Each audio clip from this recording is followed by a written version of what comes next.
এবার দুর্গাপূজায় ভারতে যাচ্ছে ৩,০০০ টন ইলিশ। ১ টন সমান ১,০০০ কেজি, তাহলে ৩,০০০ টন মানে ৩০ লাখ কেজি। ও মাই গড! আমার এই কথাটা শুনে ইন্ডিয়ানরা আবার বলবে যে আমরা কি ইলিশ ফ্রিতে নিচ্ছি।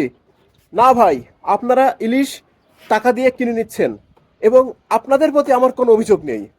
আমার অভিযোগ বাংলাদেশের সেই সকল মানুষদের ওপর যারা ভারত সহ অন্যান্য দেশে ইলিশ মাছ রপ্তানি করে। আমাদের দেশের সকল আয়ের মানুষ ইলিশ মাছ কিনে খেতে পারে না, অথচ তারা বিভিন্ন দেশে রপ্তানি করে।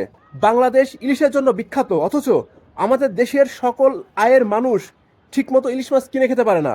এটা আপনাদের জন্য লজ্জার। আপনারা ইলিশ মাছ রপ্তানি করেন, আমার কোনো সমস্যা নেই, কিন্তু বাংলাদেশের সকল শ্রেণী পেশার মানুষ যেন ঠিকমতো ইলিশ মাছ কিনে খেতে পারে, সেটা আপনাদের নিশ্চিত করতে হবে।